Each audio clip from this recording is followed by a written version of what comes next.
بسم اللہ الرحمن الرحیم۔ پانچواں رکوع ہے سورۃ البقرہ۔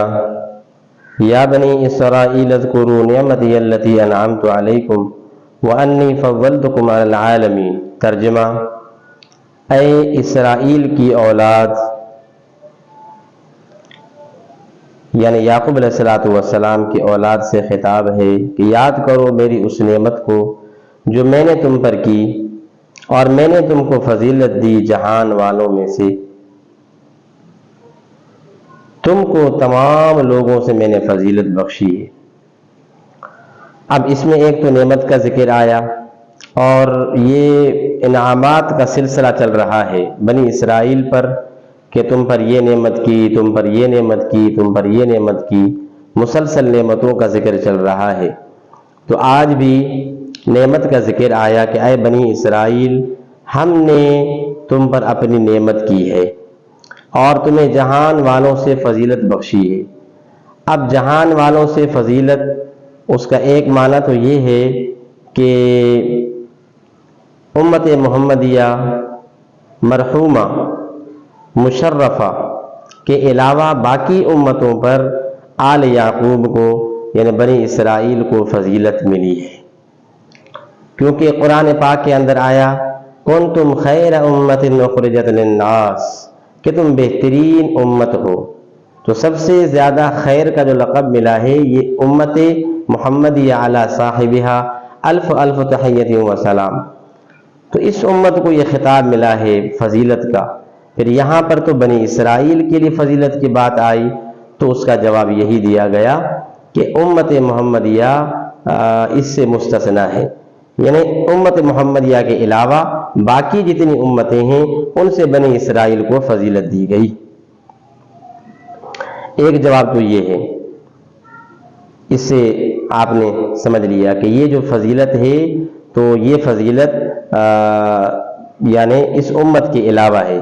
اس کو آپ یوں بھی کہہ سکتے ہیں کہ التفضل کلی علی الکل، یعنی لا یلزم التفضل الکلی علی الکل۔ تو اس کلی فضیلت سے تمام پر یعنی کل پر فضیلت حاصل نہیں ہو سکتی ہے۔ یہ ایک علمی انداز میں اور طالبانہ انداز میں آپ کو سمجھا دیا کہ ایک جزئی اور کلی، ایک پھر جز اور کل۔ تو یہ یعنی کلی ایک فضیلت ہے، کل پر نہیں ہو سکتی ہے، یعنی تمام امتوں پر نہیں ہو سکتی ہے۔ بہرحال دوسرا ایک جواب یہ بھی دیا گیا کہ ان کو یہ حکم تھا کہ آپ اللہ اور اللہ تبارک و تعالیٰ کے تمام پیغمبروں کی تابعداری کرتے رہو۔ جب نبی علیہ السلام کا زمانہ آیا تو آپ نے وعدے بھی کیے، میثاق بھی کیے، تو ان کو آپ پورا کرو۔ اگر آپ نبی علیہ السلام پر ایمان لے آتے ہو، قرآن پاک پر ایمان لے آتے ہو، تو آپ کو دگنا اجر ملے گا اور فضیلت آپ کی باقی رہتی۔ لیکن جب آپ نے جناب رسول اللہ صلی اللہ علیہ وسلم پر ایمان نہیں لایا، قرآن پاک پر ایمان نہیں لایا، تو آپ کی یہ فضیلت یعنی ختم ہو گئی۔ تو یہ دو جواب دیے گئے ہیں۔ آگے چلتے ہیں۔ وَاتَّقُوا يَوْمًا لَا تَجْزِي، ڈرو اس دن سے، یعنی قیامت کا دن مراد ہے۔ لا تجزی نفس عن نفس شیئا، یعنی کوئی بھی نفس دوسرے نفس کا بدلہ نہیں چکائے گا، یعنی کام نہ آئے کوئی شخص کسی کے کچھ بھی اگر ایمان نہ ہو۔ جس طرح کہا کہ یوم یفر المرء من اخیہ و امہ و ابی، قیامت کے دن جو ہے ہر نفس بھاگے گا اپنے بھائی سے، اپنے والد سے، اپنی والدہ سے، اپنی بیوی سے، اپنے بچوں سے۔ تو ایسا ہولناک دن آنے والا ہے، اس سے ڈرو۔ تو اس میں مراد یہ ہے کہ جو کافر اور کافرہ نفس ہوگا یہ ایک دوسرے کی سفارش نہیں کر سکیں گے۔ پھر آگے صورتیں بیان کی کہ تین صورتیں ہوتی ہیں کسی کے جان چھڑانے کی، تو تینوں بیان کی گئی کہ وَلَا يُقْبَلُ مِنْهَا شَفَاعَةٌ، اور قبول نہ کی جائے گی کسی بھی کافرہ نفس کی طرف سے شفاعت۔ تو شفاعت کہتے ہیں مفت کسی کی جان چھڑانا، تو پھر کافرہ نفس کی طرف سے تو بالکل سفارش قابل قبول نہیں ہوگی۔ اور آگے فرمایا وَلَا يُؤْخَذْ مِنْهَا عَدْلٌ، بھلا کچھ لے دے کے جان چھڑائیں، کو فدیہ دے دیں، عدل کی معنی فدیہ آتی ہے، تو فرمایا کہ فدیہ بھی قابل قبول نہیں ہوگا۔ اگر ساری دنیا کے اندر جتنا خزانہ ہے وہ سارا پیش کیا جائے تب بھی وہ قابل قبول نہیں ہوگا اللہ کے سامنے، اگر نافرمان بندہ ہے اور کافر بندہ ہے۔ وَلَا هُمْ يُنصَرُونَ، اس کی معنی ہے کہ نصرت بھی ان کی نہیں ہوگی۔ نصرت ہوتی ہے زبردستی، جبر کے ساتھ کوئی دوسرا آئے اور کسی کی جان چھڑا دے، تو فرمایا زبردستی بھی وہاں نہیں چلے گی، پیسہ بھی نہیں چلے گا، سورس بھی وہاں نہیں چلے گی۔ خلاصہ یہ ہے کہ قیامت کے دن اگر ایمان نہیں ہے تو رہائی کے یہ 3 طریقے ہیں اور تینوں طریقے قابل قبول نہیں ہوں گے۔ بات ختم۔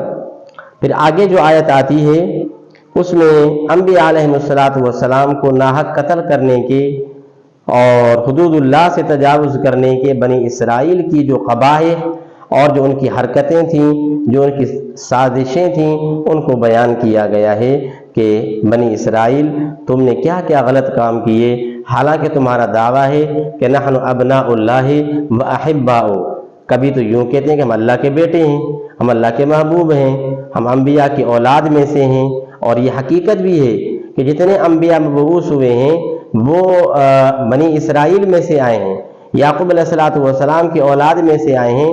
ہمارے نبی خاتم النبیین سید المرسلین صلی اللہ علیہ وسلم کے علاوہ جتنے پیغمبر آئے وہ سب کے سب جو ہیں بنی اسرائیل کے اندر آئے ہیں۔ لیکن آگے فرمایا کہ ان کی حرکتیں، ان کے قبائح ذکر کیے گئے، جو حدود اللہ سے انہوں نے تجاوز کیا ہے تو ان کو بھی بیان کیا گیا ہے، اور نعمتوں کو بھی یاد دلایا گیا کہ ہم نے کتنی نعمتیں کی اور تم نے کتنی ناشکری کی، بجائے شکر کرنے کے تم نے شکر نہیں کیا بلکہ تم نے ناقدری کی اور تم نے ناشکری کی اور تم نے گناہوں کا ارتکاب کیا۔ تو فرمایا وَإِذْ أَنْجَيْنَاكُمْ مِنْ آلِ فِرْعَوْنَ، یاد کرو جب کہ ہم نے تمہیں نجات دی، تمہارے آباء و اجداد کو ہم نے نجات دی، تو گویا کہ تم کو نجات دی ہے، کیونکہ الاحسان علی الآباء الاحسان علی الابناء، کہ باپ پر احسان کرنا بیٹے پر احسان کرنے کے مترادف ہوتا ہے۔ جو باپ پر احسان کر اس کا مطلب یہ ہے کہ وہ بیٹے پر بھی احسان ہو گیا۔ تو فرمایا یسومونکم سوء العذاب، طرح طرح کے تم کو آل فرعون، ارکان فرعون تمہیں تکلیفیں دیتے تھے، سارے خدمت کے کام بھی تم سے لیتے تھے، ساری مزدوری کے کام تم سے لیتے تھے، اور ساری کھیتی باڑی تم سے کرواتے تھے۔ تو ایک قسم کا تو یہ عذاب تھا کہ ان کو ملازم اور نوکر کے درجے میں رکھ دیا، یسومونکم سوء العذاب یہ ہو گیا۔ اور دوسرا فرمایا کہ یذبحون ابناءکم، جب خواب دیکھا فرعون نے کہ بیت المقدس کی طرف سے آگ آ رہی ہے اور اس آگ کے لپٹ میں سارے قبطی اور سارے فرعونی آ جاتے ہیں اور اس کی ساری حکومت تباہ و برباد ہو جاتی ہے، تو اس نے پھر کیا کیا کہ جادوگروں نے اس کی تعبیر یہ بتائی کہ اس خاندان میں بنی اسرائیل میں ایک بچہ پیدا ہوگا جو آ کے تمہاری سلطنت کو تباہ کر دے گا۔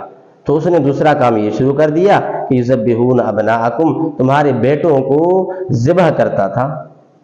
تو ایک عذاب یہ تھا تمہارے اوپر، اور تیسرا وَيَسْتَحْيُونَ نِسَاءَكُمْ أَيْ يَتْرُكُونَ بَنَاتِكُمْ حَيًّا لِلْخِدْمَةِ، کہ تمہاری عورتوں کو یعنی بچیوں کو ان کو چھوڑ دیتا تھا، ان کو زندہ چھوڑ دیتا تھا تاکہ یعنی وہ ہمارے کسی کام میں آ جائیں، ہماری خدمت کے لیے۔ اور بعضوں نے اس کا ترجمہ یہ بھی کیا ہے کہ یعنی عورتوں کی حیا گاہ میں تفتیش کرتے تھے کہ ان کو حمل ہے یا نہیں ہے، اس لیے ان کو چھوڑتے تھے۔ بہرحال تو یہ 3 طرح کے عذاب تھے، وفی ذالکم بلاء من ربکم عظیم، اور پھر اس تکلیف میں تمہارا امتحان بھی تھا۔ لیکن ان سب چیزوں سے تمہیں کس نے نکالا؟ اللہ تبارک و تعالی نے تمہیں نجات دے دی۔ اور یہ بھی آیا ہے کہ موسیٰ علیہ السلام کی طلب میں فرعون نے 90,000 بچوں کو قتل کرایا، 90,000 بچوں کو، لیکن اللہ نے چاہا تو موسیٰ علیہ السلام کو نجات دی۔ اور ان کے گھر کے اندر پرورش کرائی، وہیں پر جو ہے پلے اور بڑے ہوئے اور پھر پیغمبر بنے، اور واقعتاً انہی کے ہاتھ سے خاتمہ ہوا قبطیوں کا، فرعونیوں کا۔ بہرحال تو یہاں تک کچھ انعامات کا بھی ذکر آیا، اور بنی اسرائیل کے قبائح، مکروہات کا بھی ذکر آیا، ان کی حرکتوں کا بھی ذکر آیا۔ پھر انشاءاللہ کل سے آگے بیان کریں گے۔ اللہ سے دعا عمل کرنے کی، سمجھنے کی توفیق نصیب فرمائے۔ آخر دعوانا الحمدللہ رب العالمین۔